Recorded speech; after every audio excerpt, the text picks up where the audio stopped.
cruz compró mi redención, mi libertad.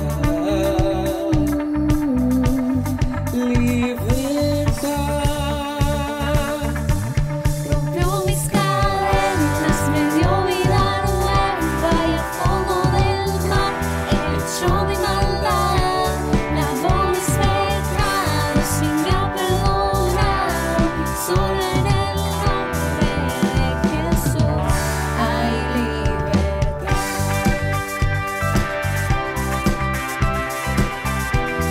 Vamos a cantar Yo Proclamo. Yo proclamo el que en la cruz por mí murió y cambió mi duro corazón por libertad, libertad. El poder de su evangelio me salvó y no me avergüenzo del Señor, mi libertad,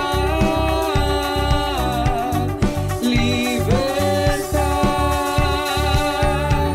Rompió mis cadenas, me dio vida nueva y al fondo del mar echó mi maldad, lavó mis pecados y me ha perdonado.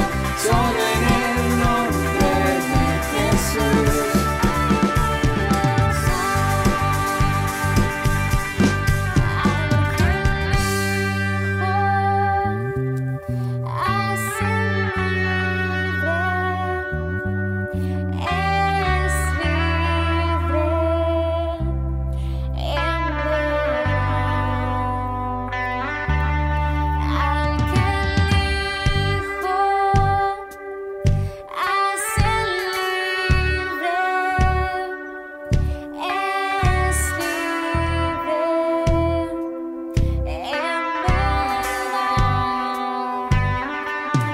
Al que el Hijo hace libre, es libre en verdad.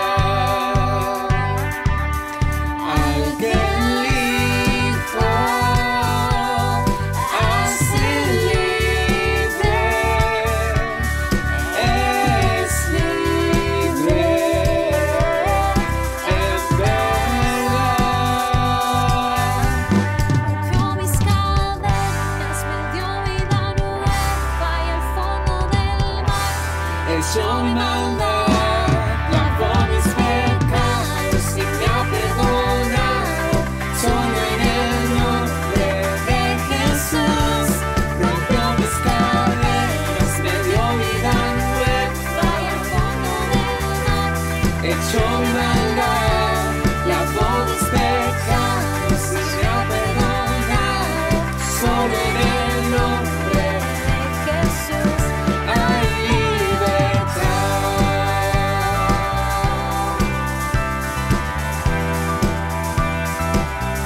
Hay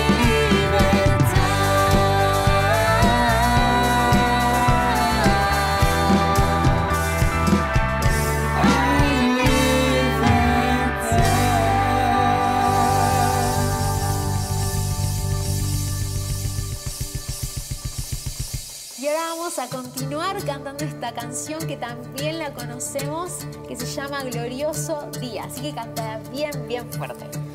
Mi vergüenza me sepultó.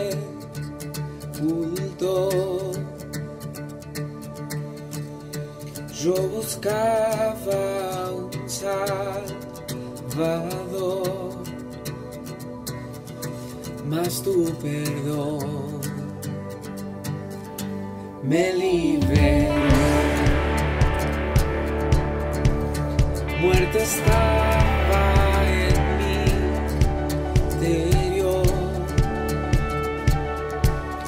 me escondía de ti, Señor, mas tu perdón a mí me liberó. Tu voz me habló y a la muerte venció. glorioso día, tu sangre me rescató, tu voz me habló y a la muerte venció. Glorioso día, tu sangre me rescató.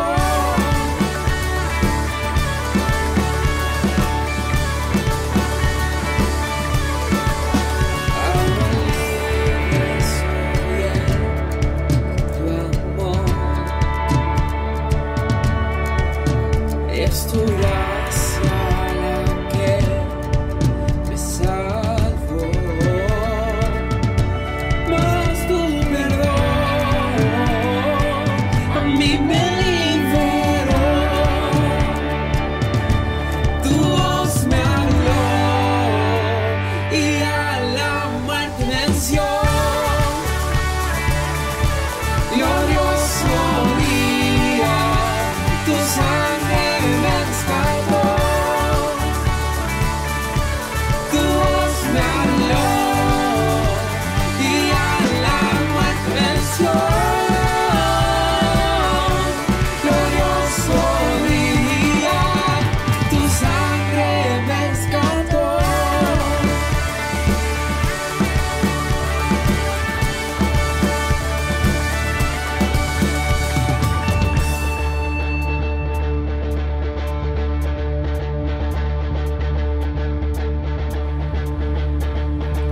De mi pecado me rescataste, en tu gloria cadenas se rompen.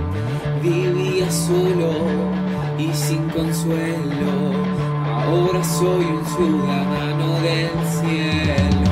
Tú me sanaste estando herido, Jesús, por tu amor yo respiro. Tengo un futuro, ahora veo, porque tu voz me habló y a la muerte venció. Glorioso día, tu sangre me rescató, tu voz me habló y a la muerte venció. Glorioso día, tu sangre me rescató.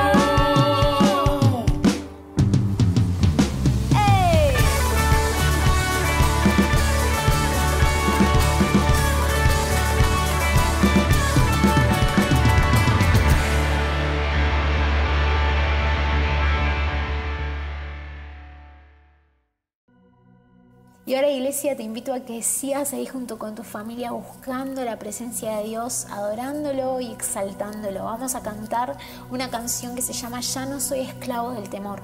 Y es una canción que me pareció muy oportuna para este tiempo poder cantarla. Ya no somos esclavos del temor porque somos hijos de Dios. Así que acompáñame y cantémosla juntos.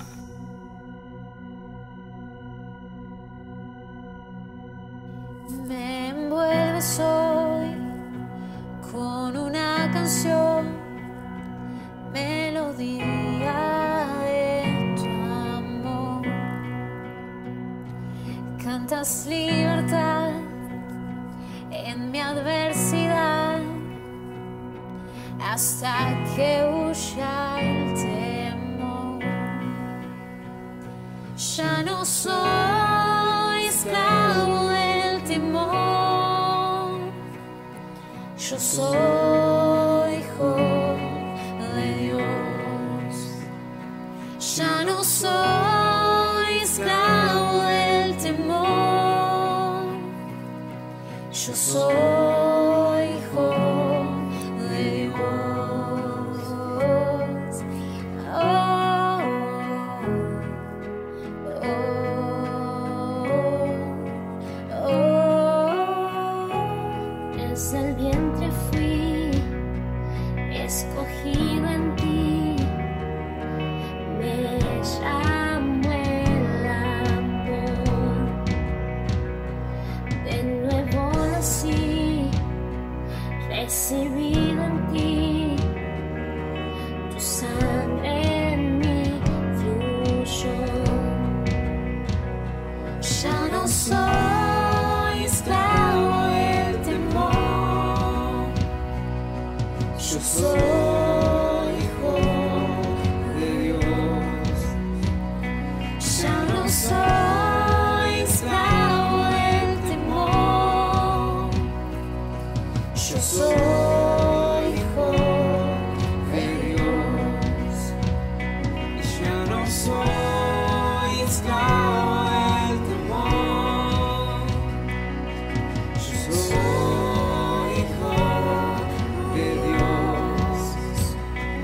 Ya no soy esclavo del temor, yo soy hijo de Dios.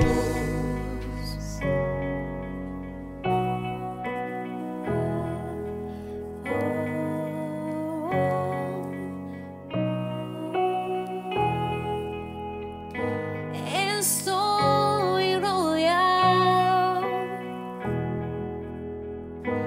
por los brazos del Padre.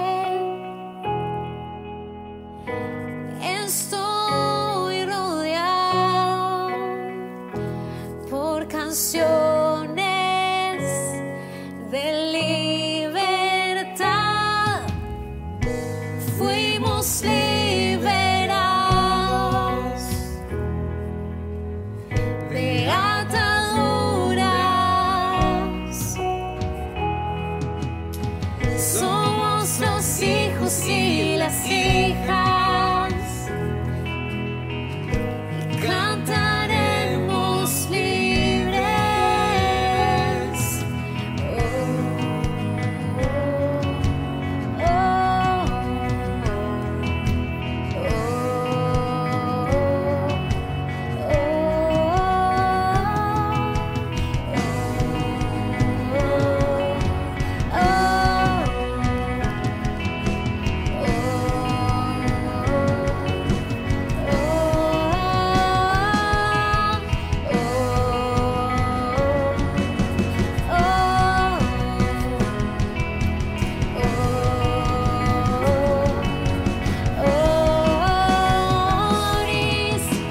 Abriste el mar para que yo camine.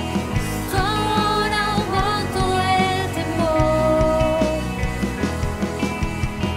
Me rescataste y hoy cantaré. Yo soy hijo de Dios. Abriste el mar para que yo camine.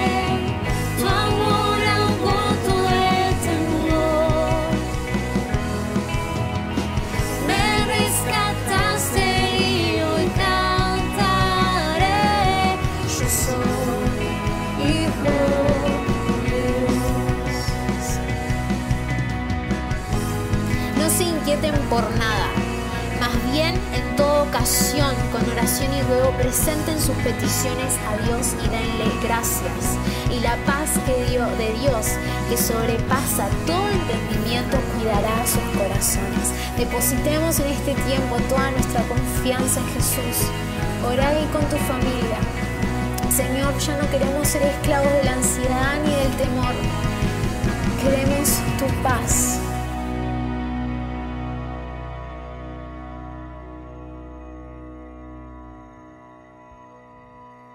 Ya no soy esclavo del temor. Yo soy hijo de Dios. Ya no soy esclavo del temor. Yo soy hijo de Dios.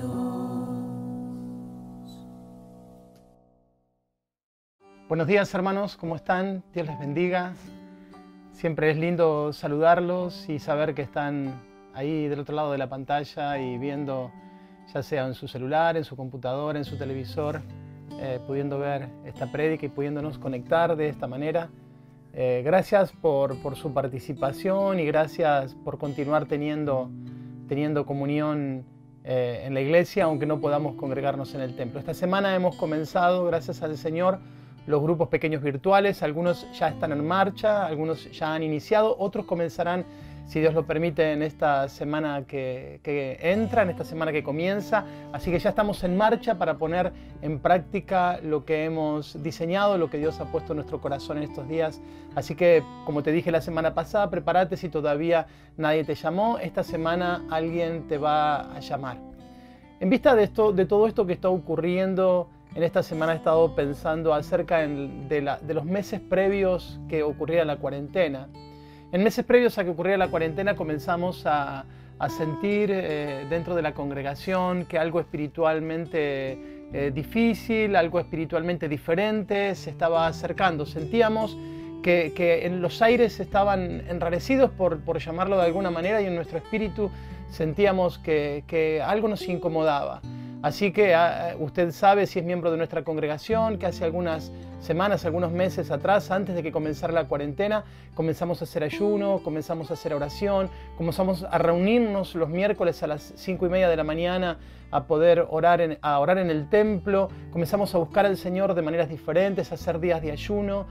Comenzamos a generar espiritualmente un ambiente en nuestro corazón, especialmente que nos pudiera preparar y nos pudiera guiar acerca de lo que estaba ocurriendo. En vista de esto, la oración fue sumamente importante, la oración es sumamente importante en vista de todo esto. Y con esto quiero agregar algo en este momento de la introducción del mensaje de esta mañana. Quisiera agregar algo que vengo repitiendo en las semanas anteriores. Creo que la cuarentena puede convertirse en una bendición si aprovechamos el tiempo justamente para esto, para que el tiempo que no teníamos tal vez antes para poder orar y para poder buscar al Señor, lo aprovechemos en este tiempo para orar. Así que el mensaje de esta mañana va a ser basado en la oración. El mensaje de esta mañana va a ser en respuesta a una pregunta que los discípulos le hicieron a Jesús en un momento determinado de su ministerio, que ya vamos a ver en esta mañana, y cómo el Señor respondió a la pregunta que aquellos discípulos le hicieron. Así que antes de contarte, o antes de ir a la palabra de Dios, quisiera contarte un poquito acerca de mi propia historia. Yo nací hace ya algunas décadas atrás en Bahía Blanca. Nací en el seno de una familia muy religiosa. Si vos entrabas a mi casa, vos te ibas a dar cuenta de que se trataba de una familia que tenía en alto la religión. Ahí vas a encontrar cuadros, ibas a encontrar imágenes, ibas a encontrar rosarios colgados por las paredes, ibas a encontrar estatuas. Inclusive desde el porche de entrada de la casa, ahí en el lado izquierdo, ibas a encontrar una imagen de un santo, porque era una familia que creía mucho en la religiosidad. La religiosidad era un aspecto muy importante, yo lo recuerdo muy fuerte, la religiosidad como algo muy importante de mi niñez.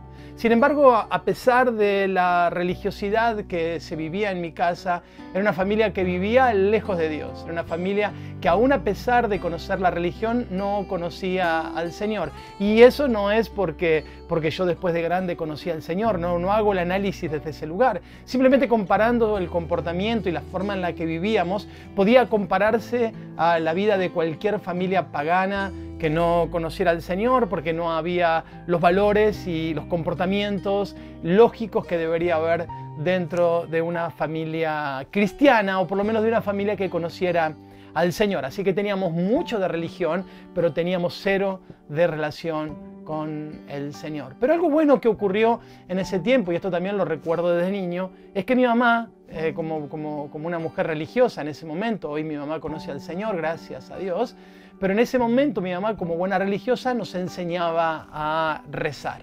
Así que yo aprendí desde pequeño la mayoría de los rezos importantes de la Iglesia católica. Aprendí obviamente el Padre Nuestro, el Ave María, el Credo, el Culpa, todas oraciones que hacían de alguna manera todo lo que tenía que ver con la parte de rezos de la Iglesia Católica. Pero algo bueno que podíamos sacar dentro de aprender las oraciones era que mi mamá todas las noches cuando éramos pequeños se iba a nuestra habitación y nos hacía rezar el Padre Nuestro básicamente, y también obviamente la oración a María. Pero yo desde pequeño aprendí a rezar el Padre Nuestro. Después, cuando ya fui un poquito más grande, ya mi mamá no nos acompañaba en la oración, sino que la oración la hacíamos solo en nuestra cama antes de dormirnos. Pero después, cuando ya fui grande, dejé de orar, dejé de hacer eso porque me di cuenta que era un ritual religioso. También recuerdo que íbamos mucho a misa, ¿no? Y entonces en la misa una de las cosas que hacíamos era la confesión, el ir al confesionario y poder decirle nuestras culpas y nuestros pecados o nuestras faltas. Siendo muy pequeñito, me acuerdo que mi mamá nos hacía confesar. Y la penitencia que nos daba el sacerdote era la de rezar cierta cantidad de rezos para exculpar de alguna manera o para recibir el perdón de Dios por causa del pecado. Así que el concepto que yo tuve de la oración desde pequeño fue bastante distorsionado. Era un rito religioso, era algo que hacía para que Dios me diera otra cosa a cambio. Es decir, la oración creció conmigo desde un punto de vista extremadamente torcido o extremadamente equivocado. Hasta que de grande,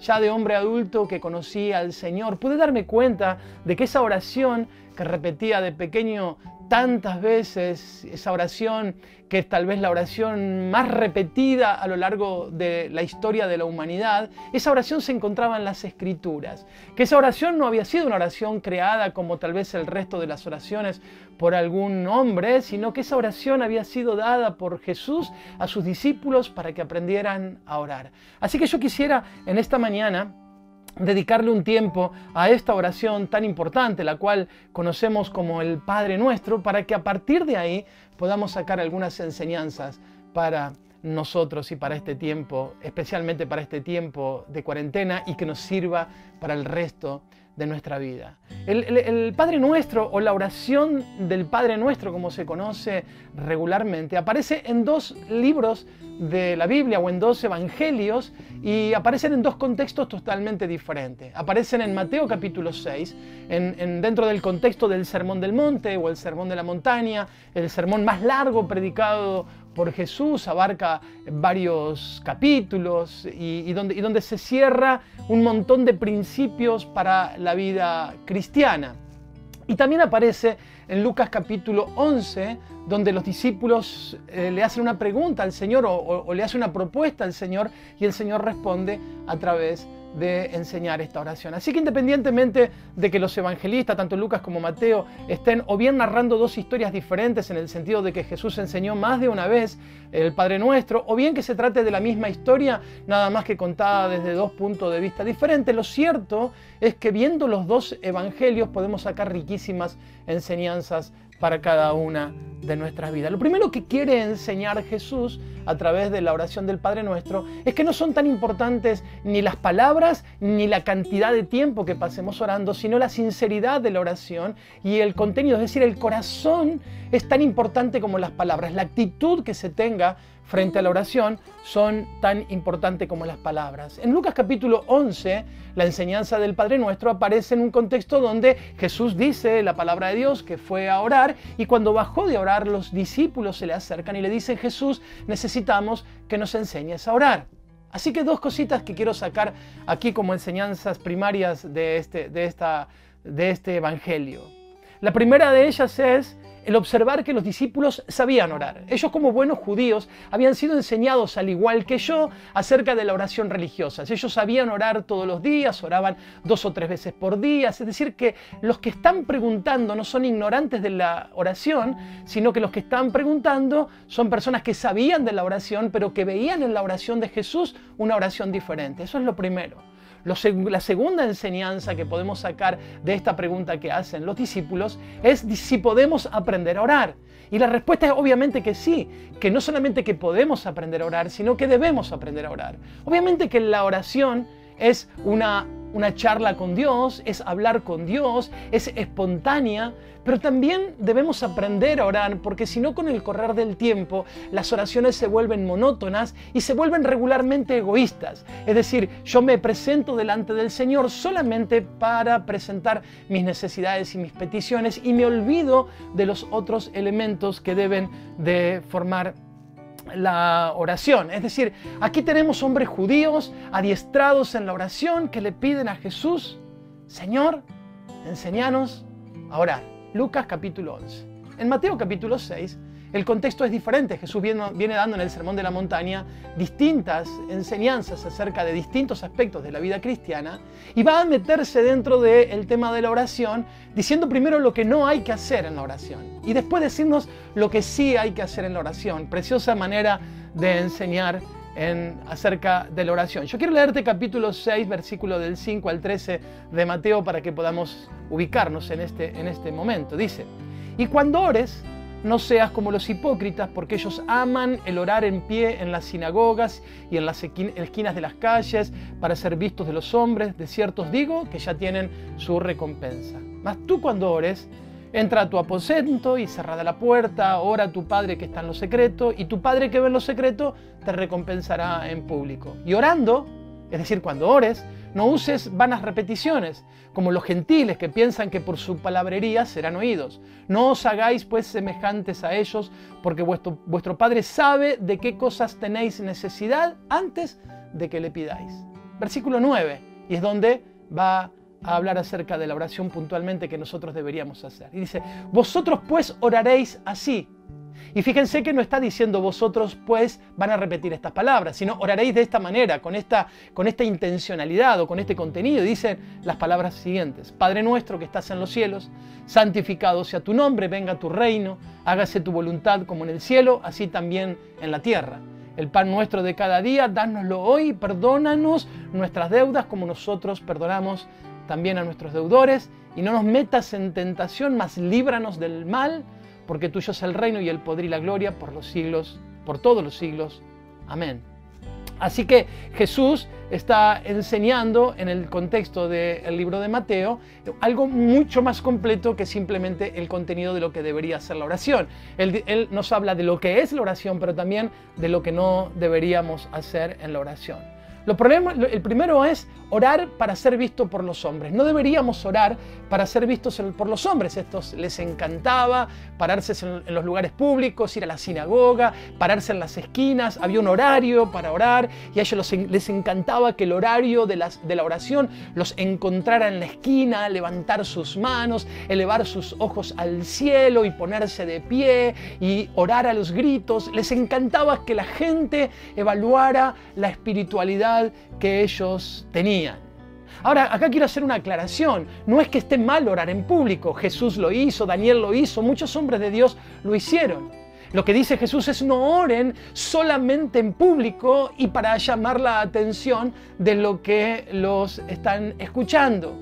Hay gente que yo conozco que les encanta orar solamente públicamente y para que alguien les diga: oh, qué linda tu oración, qué fuerte tu oración. Cuando la oración nunca es para los hombres. La oración siempre es para Dios, es hablar con Dios, es comunicarme con Dios. Así que nunca la oración debe de tener la intencionalidad de impresionar a los hombres. Dice que quienes buscan tales cosas, es decir, los que buscan orar para que los hombres los escuchen, los que buscan orar para impresionar a la gente, los que les gusta orar solamente en los lugares religiosos, los que les gusta solamente orar en la iglesia, ya tienen su recompensa.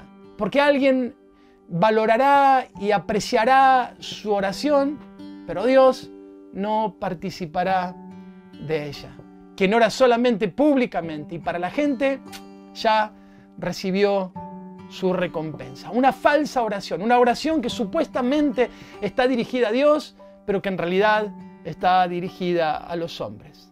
Inclusive en Mateo capítulo 18 Jesús habla acerca de una falsa oración o una oración basada en una falsa justicia, y dice que un fariseo y un publicano entraron a orar y que el fariseo dijo: Señor, gracias porque no me hiciste como este pecador, gracias porque yo soy justo, porque oro, porque ayuno. Una oración falsa que dice la palabra de Dios que oraba para sí mismo, tampoco oraba para el Señor. El Señor espera de nosotros una oración diferente. Él espera de nosotros que no nos acerquemos o que no parezcamos que nos acercamos a Él solamente para impresionar a los hombres. Él espera de nosotros que nuestra relación sea íntima. Cuando pienso en las personas que hacen este tipo de oración la que acabo de hablar, me hacen acordar a algunos padres o algunos esposos que tratan bien a sus hijos o son cariñosos con sus esposas solamente en público, cuando alguien lo está viendo, para que la gente diga: oh, qué buen padre, o qué buen esposo, o qué buena esposa es este o esta. Sin embargo, después cuando están solos en casa, no hay cariño, no hay atención, no hay diálogo, no hay nada. Más o menos eso es lo que está diciendo Jesús. No hagan las cosas, especialmente la oración, no la hagan con el propósito de impresionar a los hombres. De ustedes estoy esperando una cosa diferente. Y se dirige a los discípulos para decirle: cuando ustedes lo hagan, háganlo diferente. Y va a dar algunos elementos que tienen que ver con el espacio, con el ambiente, con la manera en la cual nosotros, cada uno de nosotros, nosotros deberíamos orar. En ese mismo capítulo 6, en el versículo 6 del libro de Mateos, dices: mas tú cuando ores, entra en tu aposento, cerrada la puerta, ora a tu Padre que está en lo secreto. Lo que espera Jesús de nosotros es que tengamos una comunión, una relación con Él, fuera de lo que la gente pueda llegar a decir o opinar. Algunos hablan acerca de las horas que pasan de oración, de los tiempos de oración, de los momentos de oración a la gente, contándole para que la gente sepa cuán espirituales son. Sin embargo, Jesús dice: no hace falta eso. Lo que hace falta es que con un corazón sincero te vayas a lo secreto de tu aposento, al lugar donde solamente podemos estar vos y yo para que podamos hablar y que podamos tener un tiempo de verdadera intimidad. Lo que está esperando el Señor es que desde el corazón, no desde las palabras, desde la actitud, oremos a Dios, oremos al Padre, oremos a nuestro Señor y no oremos para las personas. Que no usemos vanas repeticiones, es decir, palabras sin sentido, palabras que las decimos solamente por decir, pero que no estamos considerando lo que estamos diciendo, sino que sea un diálogo verdadero donde haya un ida y vuelta en nuestras relaciones. Más, el Señor dice: mirá, si la intimidad fuera tan fuerte, ni siquiera harían falta las palabras. Porque antes de que la palabra salga de tu boca, yo ya la conozco, sé cuál es tu necesidad, sé cuál es el deseo, sé cuál es la necesidad del corazón. Y llamativamente, la recompensa que esperan los religiosos que vengan de la mano de los hombres, el Señor les dice: el que ora en privado, el que ora en la intimidad, el que me busca en lo secreto, esa persona recibirá una recompensa pública, pero no de los hombres, sino que recibirá una recompensa pública de parte mía. Jesús dice: vosotros necesitan orar así. Necesitan tener estos elementos en la oración, una oración secreta, una oración íntima, una oración que no sea de palabras, sino que sea de la actitud del corazón, una oración donde puedas salir y expresarte tal cual lo que sos, lo que te está pasando. Yo no me asusto, yo no me sorprendo, dice el Señor, yo no me voy a asustar de lo que me digas, porque antes de que la palabra esté en tu boca, antes de que me cuentes lo que te está pasando, yo ya lo sé. Antes de que me digas cuál es el deseo de tu corazón, yo ya lo sé. No hace falta las palabras. Las palabras son solamente una manera en que yo sé que estás confiando en mí. Las palabras son solamente una manera en la cual yo sé que vos estás depositando tus necesidades en mis manos, estás depositando tus cargas en mí. Yo ya lo sé, sé cuáles son tus necesidades. Solo estoy esperando que me demuestres a ver si confías en que yo tengo la capacidad de suplirlas. Eso es lo que dice el Señor. Ahora, la oración que el Señor está esperando que desarrollemos es una oración, decíamos recién, de intimidad, una oración de secreto, pero también una relación que esté basada en elementos que tengan que ver con la cruz, que tengan que ver con el sacrificio de Jesús en la cruz. Porque el primer elemento que va a decir el Señor en la oración, en esta oración modelo, que es como el índice de la oración, es que hablemos con el Señor diciéndole: Padre nuestro. ¡Wow!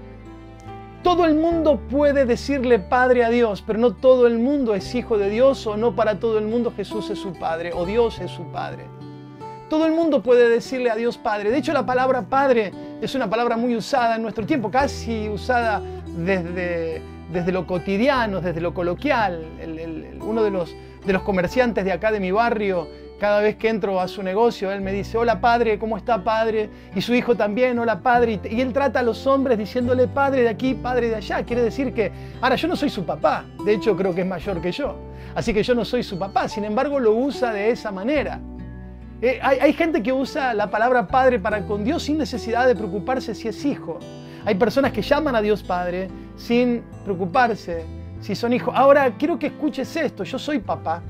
Yo soy papá de 3 hijos, de Belén, de Matías y de Lucas. Y mis hijos, cuando me dicen a mí papá o papi, sus palabras son diferentes, totalmente diferentes a las que puede utilizar cualquier hombre, cualquier mujer, cualquier niño, cualquier joven diciéndome las mismas palabras.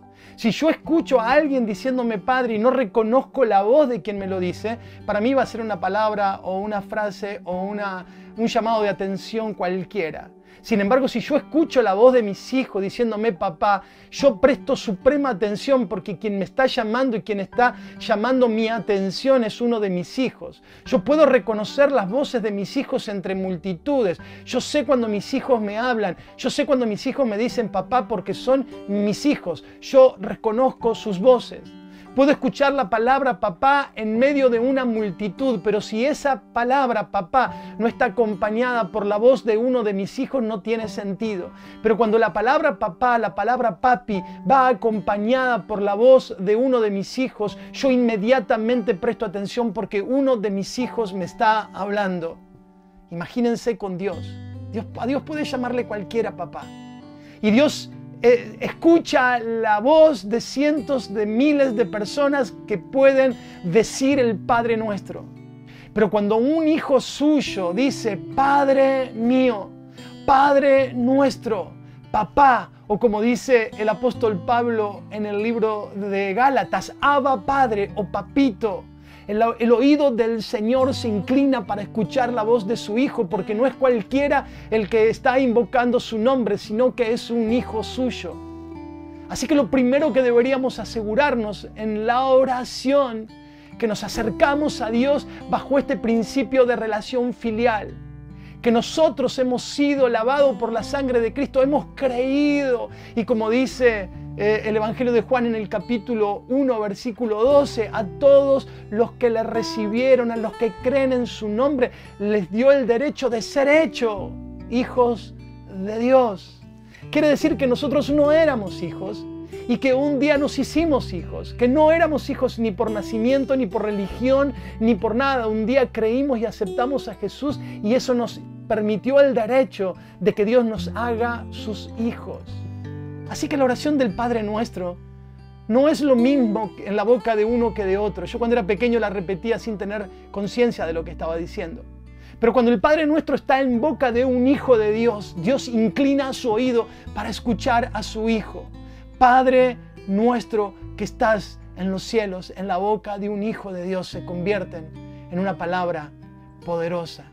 Así que lo primero que quiero invitarte a hacer en esta mañana es a que pienses si realmente sos un hijo de Dios, si realmente tus pecados han sido perdonados, si has pasado por la cruz del Calvario, si te has arrepentido de tu vida, si tu vida se condice con tu fe, si no tenés solamente una religión, pero no tenés una relación. Yo quiero que pienses en esto, tal vez en este tiempo de cuarentena, que es un buen tiempo para meditar. Si tal vez te llevaron a la iglesia de pequeño o llegaste a un lugar donde te sentís cómodo, te gustan las canciones, te gustan cómo se predica la Biblia o lo que fuera que te haya gustado, pero no tenés una relación con Dios, porque la oración, la vida cristiana no es una religión, sino que es una relación con nuestro Dios Padre. Padre nuestro que estás en los cielos. Padre nuestro que estás en los cielos. Yo te pregunto, si vos nombrás esa frase, si vos mencionás el nombre de tu Padre, nuestro Dios te escuchará como hijo, nuestro Dios te escuchará como hija, el Señor te escuchará porque quien está clamando, quien está llamando es un hijo suyo. Esa es la primera reflexión que quiero hacerte, porque el Padre Nuestro tiene su fundamento en una relación, en una identidad, en algo que ocurrió en el pasado, es decir, yo me convertí en hijos de Dios. Hay gente que cree que es hijo de Dios, pero no lo es. Hay gente que cree que es hijo de Dios y eso no es creer. No es creer que soy hijo, la clase de fe que el Señor espera. Yo tengo fe de que soy hijo de Dios. No, no es eso. No es la clase de fe que el Señor espera. El Señor espera que creamos en Él, no que creamos en nosotros y en nuestra convicción de que somos hijos de Dios. Y quiero explicártelo un poquito a través de un texto bíblico. Dice en Juan capítulo 8, versículo 39, que hubo una especie de discusión entre Jesús y los religiosos. Y Jesús, o estos respondiéndole a Jesús, le dijeron, nuestro Padre es Abraham. Ellos estaban seguros que Abraham era su padre, eran judíos, habían nacido en Israel, iban a la sinagoga, oraban, ayunaban, tenían una vida medianamente correcta, aparentemente y públicamente correcta. Pero Jesús les va a dar una respuesta que no van a ser la que ellos esperaban. Jesús le dice, si fueseis hijos de Abraham, las obras de Abraham haríais. Pero vosotros sois de vuestro padre el diablo, porque las obras y los deseos de vuestro padre es lo que hacéis. ¡Wow! Jesús no le está diciendo acerca de si su religiosidad es correcta, si el templo donde se congregan es correcto o si los rituales religiosos que hacen son los correctos. Lo que está hablando es acerca del corazón de estos hombres y diciéndole, por más que se esfuercen religiosamente, sus obras demuestran de que ustedes no conocen a Dios. Así que el punto de partida de esta oración tiene que ver con que podemos relacionarnos con el Señor no por la religión que profesamos, no por las buenas obras que hacemos siquiera, sino por la fe que hemos tenido en el Señor para perdón de nuestros pecados y que después se tradujo en una vida diferente.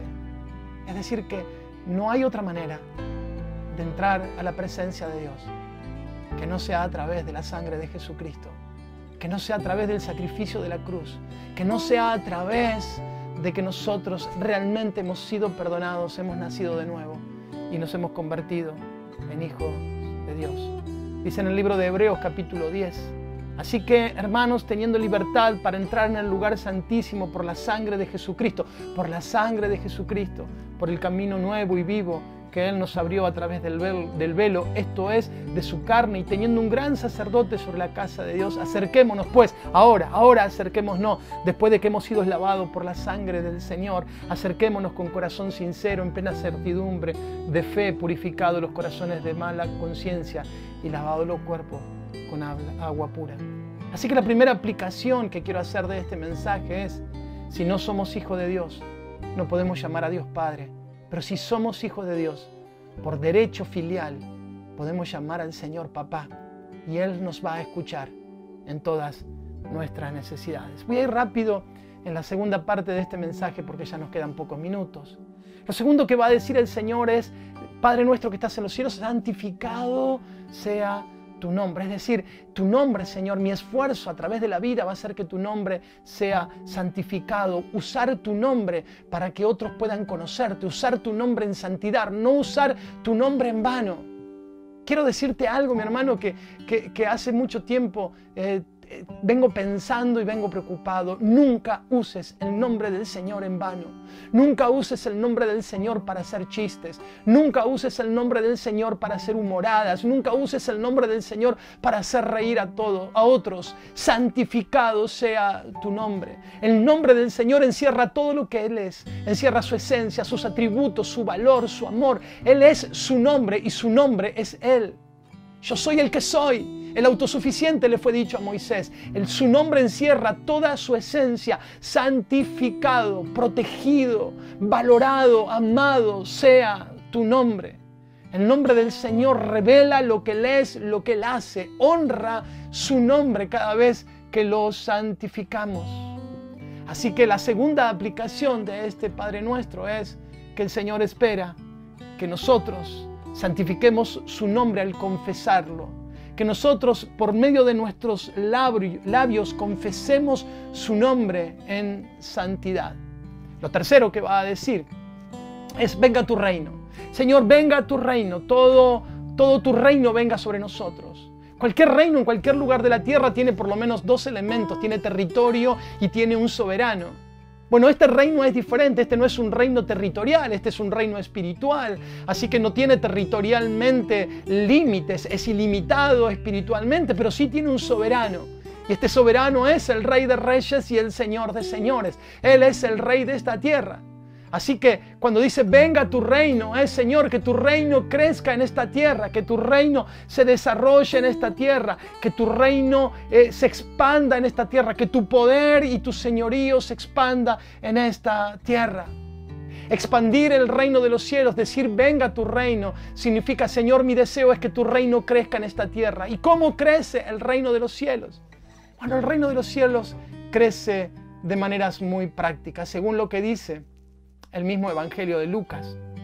El reino de los cielos, o Mateo capítulo 10 también dice lo mismo. El reino de los cielos se extiende cuando predicamos el Evangelio. El reino de los cielos se extiende cuando oramos por los enfermos y estos sanan o no. El reino de los cielos se extiende cuando echamos fuera demonios. El reino de los cielos se extiende cuando damos vida a los muertos espirituales. El reino de los cielos crece cuando ayudamos a las personas a santificarse. El reino de los cielos crece cuando cumplimos la obra que el Señor nos ha encomendado. Mateo capítulo 10 nos habla acerca de esto. Necesitamos nosotros ponernos de acuerdo con estas palabras. Señor, que tu reino crezca en esta tierra, predicando el evangelio, orando por los enfermos, ayudando a la gente a abandonar sus pecados, dando vida nueva a los que han muerto, echando fuera demonios. Fue precioso antes de la cuarentena, un par de semanas antes, un pastor amigo me llama y me pide que lo ayude con una situación de un endemoniado aquí en un pueblo cercano. Y ahí fuimos a orar por este muchacho y estuvimos ministrándole, y por la gracia de Dios, después de momentos muy difíciles, muy violentos, donde se manifestaba el demonio de formas muy violentas y con voces extrañas y con comportamiento extraño, él pudo ser libre.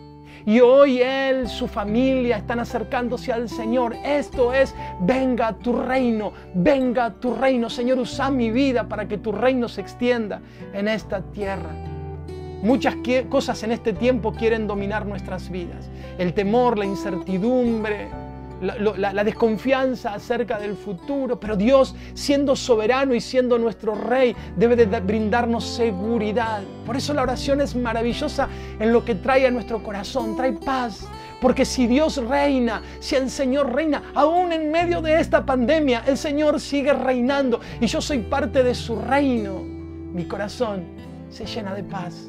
No importa lo que pase, no importa lo que venga, el Señor sigue reinando, Él sigue siendo soberano, Él sigue siendo el Rey de Reyes y el Señor de Señores. Dice el Salmo 45, tu trono, oh Dios, es eterno y para siempre.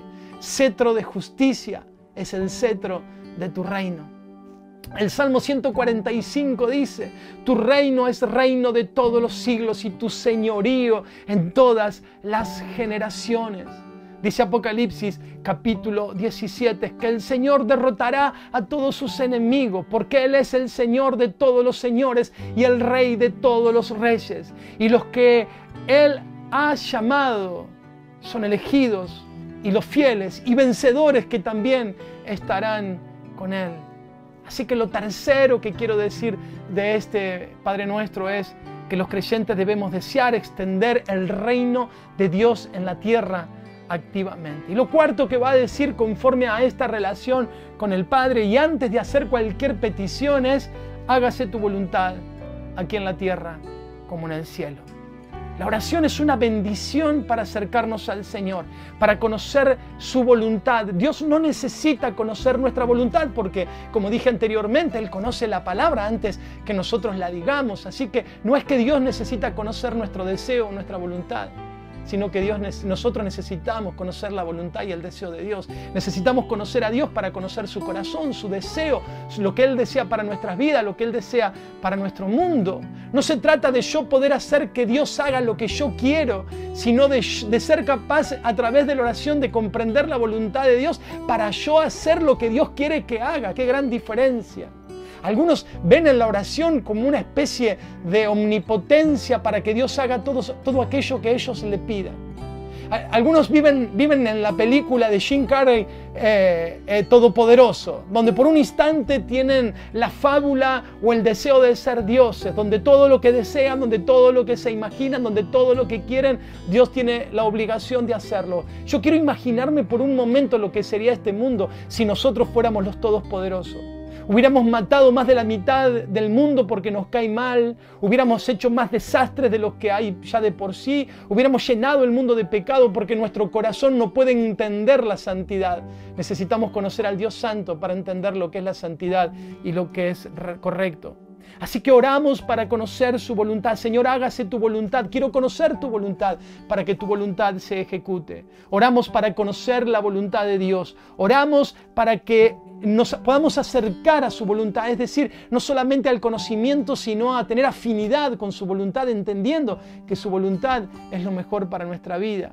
Nos acercamos a Dios para aceptar su voluntad, porque a veces su voluntad va en contrario de nuestros deseos, así que nos acercamos para aceptar su voluntad. En cuarto lugar, oramos para tener fuerzas para poder hacer su voluntad. Jesús dijo en el huerto de Getsemaní, Señor, si fuera posible, pasa de mí esta copa, pero que no se haga mi voluntad, sino que se haga tu voluntad.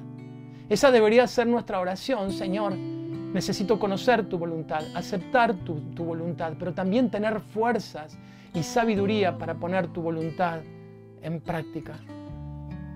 Creo que muchos de nosotros hemos orado más para que Dios haga nuestra voluntad que para que nosotros podamos hacer la voluntad de Él. Creo que muchos de nosotros hemos llenado el trono de Dios de peticiones, de ruegos y de necesidades, y hemos llenado poco el trono de Dios de deseos de que su reino se expanda, de que su reino crezca, que los que no conocen al Señor puedan conocerle.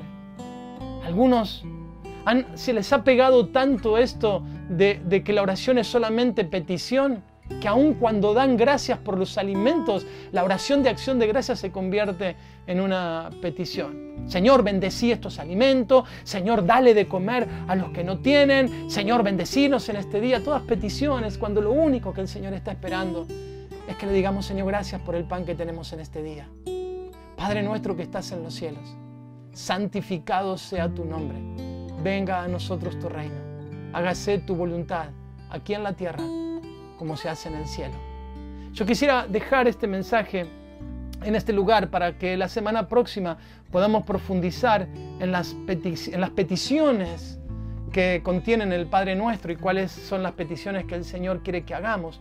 Pero quiero que te quedes pensando en lo que hablamos en esta mañana. La oración no es para que se haga pública y ser aplaudida por los hombres. La oración es para ser aceptada por Dios. La oración no debe hacerse solamente en público. La oración debe hacerse en lo secreto de nuestra habitación. La oración, más que mucha cantidad de palabras, lo que el Señor espera es que las palabras que digamos sean de la sinceridad de nuestro corazón. La oración del Padre Nuestro está basada en que primero necesitamos ser hijos. La oración del Padre Nuestro está en el reconocimiento de la grandeza de nuestro Dios y la pequeñez nuestra que necesitamos constantemente de Él. La oración del Padre Nuestro tiene que ver con nuestro deseo que su voluntad se haga en nuestras vidas, en nuestra familia. La oración del Padre Nuestro tiene que ver con que el reino de los cielos crezca aquí en la tierra de manera impresionante en este tiempo. Yo quiero dejarte con este pensamiento. El único Padre y Dios con el cual podemos tener relación íntima en cualquier momento y en cualquier tiempo es con nuestro Dios. Es Él, nuestro verdadero Padre. Lo segundo que quiero dejarte es que siempre su voluntad, su deseo para nosotros siempre es perfecto, por más que vaya en contra de nuestra voluntad. Lo tercero es que nuestro Dios es nuestro seguro proveedor, y en cuarto lugar, que eso lo vamos a ver la semana siguiente, es que Él es nuestro único protector seguro. Lo que viene hacia el futuro aquí en la tierra, la verdad que me tiene sin sobresalto, porque yo sé que Dios reina. Y yo sé que si soy su hijo estaré bajo su protección, y que pase lo que pase, mi relación con Él jamás será transformada o modificada. Que mi relación con el Señor, a través de que Él es mi Padre y yo soy su hijo, permanecerá por los siglos de los siglos. La única manera en la cual podemos llegar o garantizar de que podemos llegar al final de esta carrera es por medio de la oración. Necesitamos oración para los tiempos difíciles. Necesitamos oración para los tiempos que se avecinan. Necesitamos oración para los tiempos que están en camino. Necesitamos conocer a nuestro Padre para que el día que nos digan, si no negás al Señor, te voy a quitar esto, te voy a quitar aquello, te voy a quitar tu vida, podamos decir con confianza y con fe: yo conozco quién es mi Padre, y podrás quitarme la vida misma, pero nunca me podrás quitar la relación que tengo con mi Dios. Esta oración no es una oración de aquí en la tierra, es una oración que permanecerá por siempre. No es una relación basada en una iglesia o en una religión, es una relación basada en que Dios es mi Padre, y esta relación con mi Padre permanecerá por los siglos de los siglos. Podrán quitarnos la vida, pero jamás podrán quitarnos al Señor. Mantengamos una oración ferviente, dependiente de Dios. Adoremos al Señor, alabemos su nombre, exaltemos su nombre en este tiempo, para que el Señor sea exaltado por los siglos de los siglos a través de nuestra boca. Quiero contarte esto solamente, y tal vez suene un poquito contradictorio con lo que acabo de decir, pero vos conocés mi corazón y sabés que no lo hago para apantallar ni nada por el estilo. Pero en esta semana estaba en la oficina de la iglesia preparando varios estudios que tengo que dar aquí en la iglesia y en otros lugares. Estaba preparándome Y mientras estaba preparando y leyendo la palabra, tenía puesta una canción de fondo, un himno de fondo que a mí me gusta mucho. Y en un momento pareció como que la oficina se llenó de su presencia y lo único que pude hacer es inclinar mi rostro y ponerme a adorar al Señor, dejar todo a un costado. El Señor quería tener una cita conmigo, tal vez tan ocupado en estudiar la palabra y en todas las ocupaciones inmensas que estamos teniendo en estos días. Tal vez mi oración con Él no había sido lo suficientemente buena, pero el Señor fue a visitarme ahí a la oficina para tener un encuentro conmigo y darme un momento que parecía que era interminable.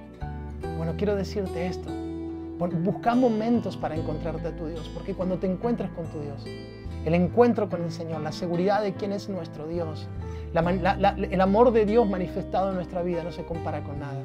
Y si tuviéramos que sacrificar nuestras vidas en el altar del mundo por causa de nuestra fe, lo vamos a hacer felices, porque será la apertura de la puerta a la eternidad para que la relación que tenemos hoy con el Señor, limitados por nuestra carne, se convierta en una relación infinita por los siglos de los siglos con nuestro Padre Celestial. Quiero que medites en esto mientras hacemos una oración.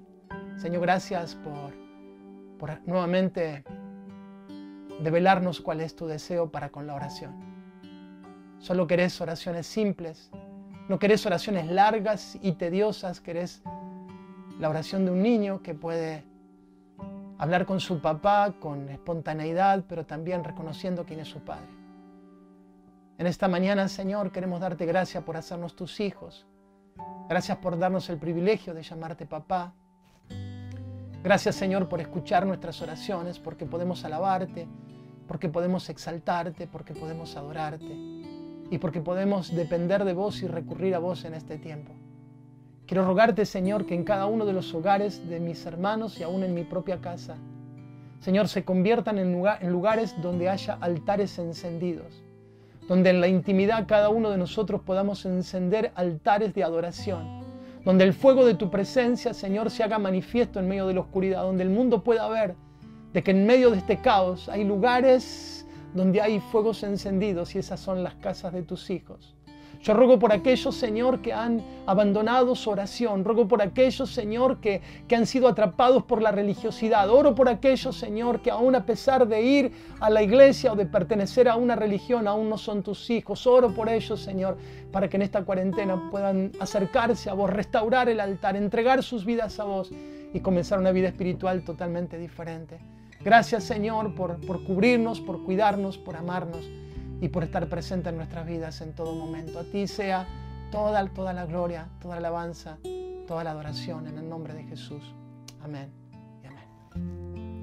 Yo espero que tengas una semana preciosa, que Dios te bendiga y recordá de que la iglesia sigue funcionando, seguimos siendo iglesia a través de los grupos pequeños, seguimos siendo iglesia a través de la comunión que vamos teniendo a través de los medios virtuales.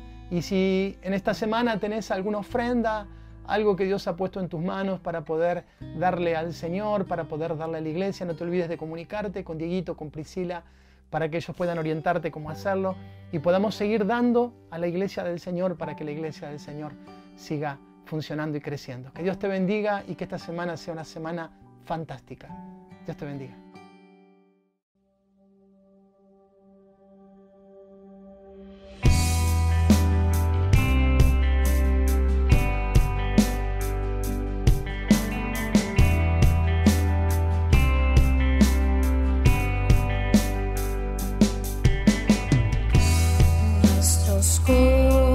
Corazones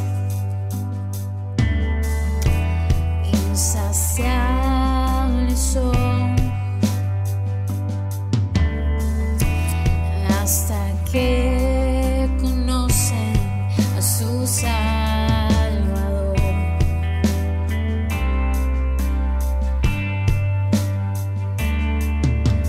Tal y como somos nos amó.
esperanza fiel.